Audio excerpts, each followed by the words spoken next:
Então você imagina aí o São Paulo tendo o substituto do Rogério Ceni. Desde que o Rogério Ceni parou de jogar futebol, nós não tivemos mais assim um goleiro à altura do Rogério Ceni. Tudo bem que no mundo inteiro não tem, né? Mas o São Paulo precisava ter um goleiro de segurança, um goleiro que fosse muito empenhado, um goleiro que fosse muito seguro para levar o São Paulo de novo a um patamar elevado, levar o São Paulo para um outro tipo de patamar como o Rogério Ceni levou.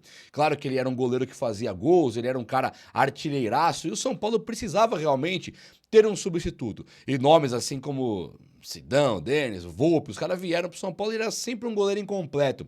E agora nasce o Yang pro futebol. E o Yang, ele é um goleiro de uma envergadura impressionante e ele é um cara que, além de ter aqueles quase 2 metros de altura, ele também tem uma agilidade que chama atenção e o principal, que eu acho que aqui é o ponto principal mesmo, é que ele é um goleiro da equipe de base do time do São Paulo. Nós tivemos aí, vamos contratar o John, lembra do John, aquele goleiro do Santos reserva? Vamos contratar não sei quem, era sempre um sonho para um goleiro que quando era com o São Paulo pedia um valor assim exagerado, para o São Paulo custava tanto, depois ele é emprestado para algum outro time, normalmente é assim que funciona.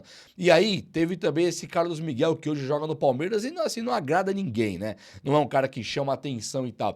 E ele era mais ou menos um sonho de consumo do time do São Paulo quando apareceu aquele lance com o Evangelos Marinax, que ele jogava no time do Marinax, o Marinax vindo, esse goleiro aí, o Carlos Miguel poderia vir pro São Paulo e tal. O fato é que nós temos hoje o goleiro Yang, que ele é o que o John foi um dia. Ele é o que o Carlos Miguel é hoje. Só que ele só precisa se firmar no time de São Paulo. Nós tivemos recentemente aí alguns goleiros que começaram no São Paulo e foram brilhar em outro time, como por exemplo o Thiago Couto, que não é que ele brilha, mas ele no Vitória, ele fez um jogo impressionante esses dias contra o Palmeiras, e nós temos também aquele goleiro Lucas Perry, que ele foi pro futebol inglês e depois ele veio aqui pro Botafogo e fez uma trajetória muito interessante aqui no Botafogo. Então, quando olha pro goleiro Yang, eu não sei vocês, mas eu vejo ali a grande esperança de termos um goleiro que não vai custar uma fortuna, que já é nosso e que pode ser finalmente esse substituto do Rogério Ceni.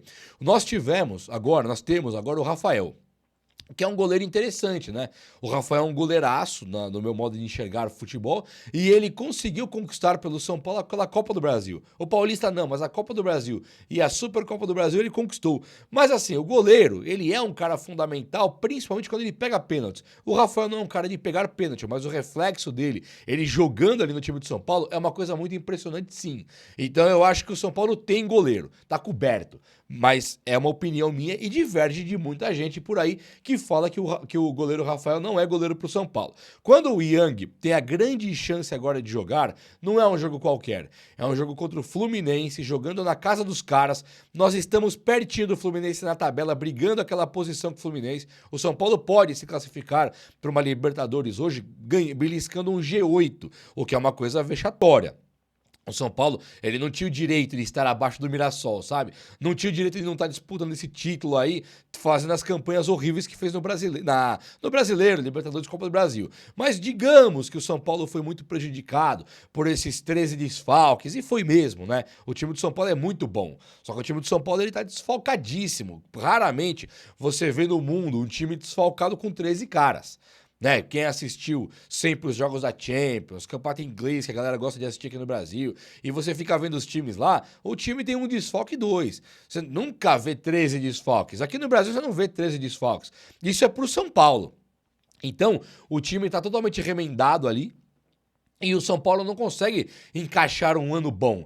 Nesse mundaréu de coisas ruins que aconteceram, o São Paulo vai lançar o Yang agora, que pode fazer história no tricolor, jogando muita bola mesmo, e ele pode pegar esse momento crucial e se destacar ali no tricolor e conseguir levar o São Paulo a uma vitória dificílima no Rio de Janeiro, onde ele conseguiria avançar na tabela e tentar ir buscar o Fluminense nesses 3 jogos que faltam. Eu acho que isso é muito louco mesmo, tá? Muito da hora, muito top. Agora, Nesse ano ruim, que o São Paulo não teve esse ganho técnico, muitos torcedores aí estão bastante incomodados, eu também, com a falta do ganho técnico, né? O time que tem um Tapia da vida, um Dineno, e a galera tá empolgada. Poxa, o São Paulo acaba de perder aquele atacante lá, o Carlos Vinícius, que foi pro Grêmio, que o São Paulo podia ter pego, preferiram ter o Tapia e Dineno, sabe? Então a diretoria também não se ajuda, e isso incomoda profundamente.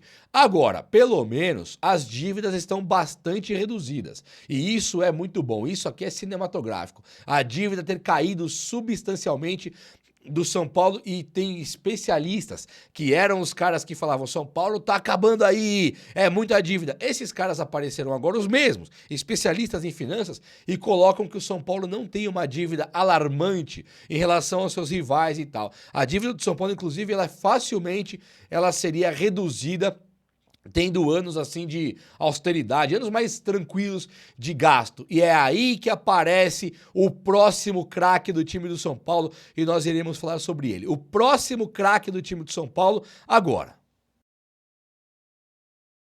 Meus amigos, o Luca, ele consegue se destacar e reaparece no time de São Paulo como um jogador muito mais forte, fisicamente muito mais intenso. Ele era um jogador que na equipe de base já se destacava. Quem viu o Luca jogando com o Rian Francisco, o Lucas Ferreira, o Matheus Alves, o Luca era o cara da ponta esquerda ali, que caía pra lá pra esquerda. É claro que o Rian Francisco era um cara assim fenomenal. O Lucas Ferreira, como ele desenvolveu talvez fisicamente muito rápido, ele se destacava demais também na equipe de base. Quando ele foi pro profissional, ele teve ali uma dificuldade porque os caras eram fortes tipo ele, mas ele na base, jogando com os caras mais novos, ele destoava, o Lucas Ferreira. Agora o Luca, ele tinha um drible, e ele talvez dos 4 que eu falei aí, ele fosse o terceiro melhor. Só o Matheus Alves que eu acho que estava um pouco abaixo. Mas Lucas Ferreira e Rian Francisco, eles estavam jogando muita bola. E aí o Luca, ele é o que tem assim o caminho mais encurtado, mais demorado. Os outros tiveram um caminho mais encurtado ali, que foram vendidos e tal. O Rian machucou, e o Luca agora, ele volta pro São Paulo para tentar fazer história no tricolor paulista. O técnico Hernan Crespo, ele tem aquela postura de não utilizar o cara da equipe de base como o salvador da pátria. Ele fala abertamente nas coletivas: o cara não tem um ano de São Paulo profissional, o cara acabou de vir da base, então não posso contar muito com ele. Então o Crespo, ele fala: posso contar, mas é uma rara exceção. Um cara extra classe, talvez, um cara bom como o Luca, ele vai começar a ter chances agora. E ele começa a ter chances num momento importantíssimo pro São Paulo. E aqui não é importantíssimo apenas porque tem que ganhar esses 3 jogos, o que é muito óbvio. Ele é importantíssimo aparecer pro São Paulo agora porque é um momento de transição e reformulação do elenco do tricolor.